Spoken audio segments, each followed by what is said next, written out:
Welcome to the new Minister of the South Island, James Meager. James, welcome and congratulations upon your rapid rise to ministerial rank. Are you inside or outside Cabinet? Good morning, Michael. I am outside of Cabinet. What practical effect does that mean, being outside and inside Cabinet? Does it mean that you're not sitting around on the Monday morning making the decisions, or you're called in for your particular issue and then you leave at the end of it? That's essentially it. Yeah, that's the biggest difference, is that I don't attend Cabinet meetings on Mondays, apart from where there are papers that I need to present. And where I have my input and my influence is in the Cabinet committee stage, which is sort of the precursor to Cabinet, whereas you'll know a lot of the Minister's policy papers are discussed, and wherever anything has a significant impact or a disproportionate impact on the South Island, I think I would expect to have a role in deciding what the policy should or shouldn't be. That would just about be everything, wouldn't it? I was just thinking about that, particularly to do with health, for example. I was thinking of Dunedin Hospital, but is there anything that affects the rest of the country that doesn't affect the South Island?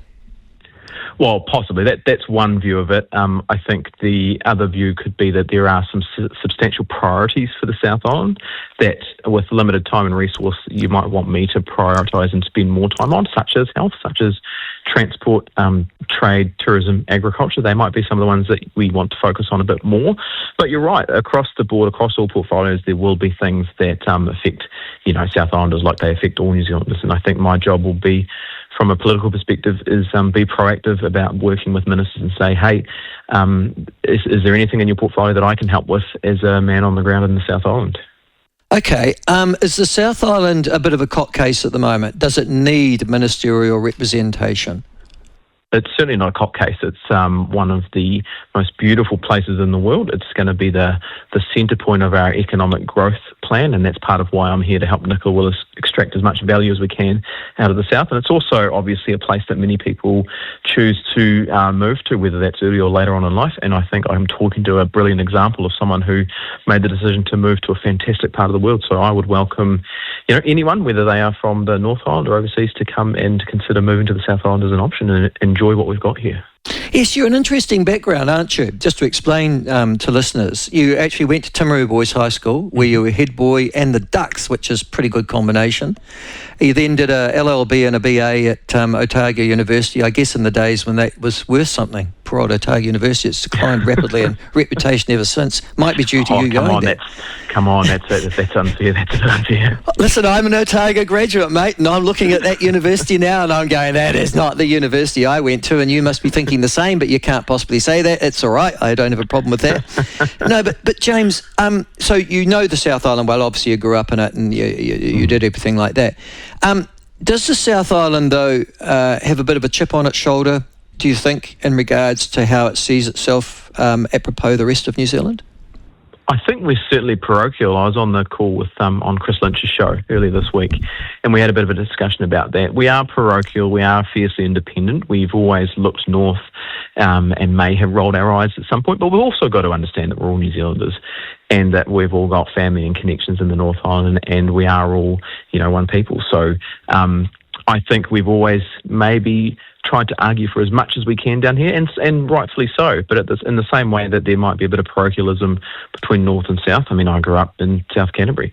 We were pretty much split 50-50 down the lines, whether you're a Crusader supporter or a Highlanders supporter, and try and tell someone that you've got the right idea in terms of which rugby team you support. So perhaps there's something in that. I think the key thing is it's my job to put the South Island's best foot forward and make sure that, if we really want to grow this country, it is in that agriculture space, the tech space, the manufacturing, tourism, and the other things that the South Island prides themselves on. Yeah, I mean, and that's right. I mean, it's a productive sector of the economy as a large extent. It's not a drag and a drain like Wellington.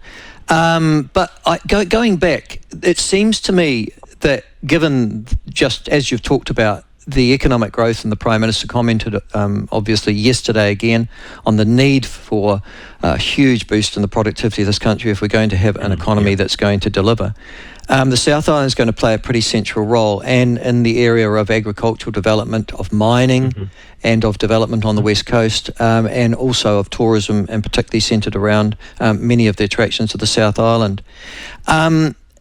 Is there an acceptance in the North Island, do you think, that the South Island's going to need an investment in it if it is going to develop those projects for the greater good? Well, the South Island's going to need an investment, and whether that's from government or private sector or a combination of both. Certainly we are going to need more ideas, more money, more investment. But look, we shouldn't go so far as to make this a north-south thing. We're going to need that investment across the country. We're going to need to find where are the places that we can extract the most value of, where can we get the most productivity gains, where can we grow the most. And look, to be honest, if that's across every single part of the country, we should be supporting that as well. But my focus for us, I guess, is to make sure that as mainlanders, we identify what are the things that we do really, really well, what do we really kick ass at, and try and amplify those as much as possible. And you talk about the West Coast, you talk about mining, the extractive industry. That's one of my key focuses straight up, is to make sure that I can get over there and spend as much time as I can talking with not just community leaders, not just with industry, but the actual guys and girls that do the job, do the work, the ones that go into the mines and dig the coal out and see what they think about it. And I think that's a really key part of it, is that you get off and get out of the boardroom and actually into the smoko room. Well, I mean, you've inherited some issues too, haven't you? Because there are some South Island issues at the moment. The West Coast you've just talked about, I understand. Now, have I got this right?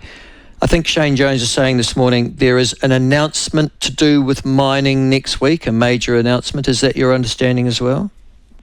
Well, I was only sworn in yesterday afternoon and I haven't read all the briefings yet, so I can't comment. But if there is a major announcement, and if Mr. Jones says that there is, then I'm confident that there will be, then I am sure that will be nothing but positive for the West Coast, and by extension the rest of the South Island, because the coast, as someone who lives in Timaru and has strong connections to the port and to our trucking industry, we know how much comes back and forth over the Southern Alps from the West Coast, and how we need to make sure we fill up every single container that goes across there. So if there's something good for the West Coast coming this week, I will be absolutely stoked that in the first week as Minister for the South Island, we'll be able to celebrate some initial success.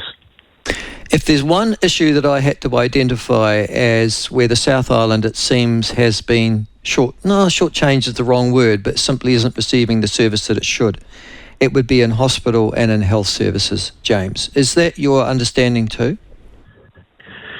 Look, I need to dig into that issue a lot more deeply. We've got a new health minister, and I think the new health minister needs to get his feet under the table about what the issues are in particular areas. But look, we're a big island and we have a relatively small population, and that's always going to present challenges to make sure that we have the right health services in the right places. So we were dealing with an issue in Timaru barely a month ago around proposals to shift some of the clinical leadership south, and the local community quite rightly pushed back against that, because we all understand that as a essentially rurally driven economy, we need to make sure that those people who choose to live in the regions and actually create the tax and create the wealth and create the incomes also need access to health services. So from my view, Dunedin Hospital is going to be something that we will continue to grapple with, and we have committed to building that hospital. But I need to think about what that means for people in Queenstown. Well, I wasn't just talking about Dunedin Hospital though, James. I was talking about people in rural and provincial New Zealand getting access to clinical services, full stop.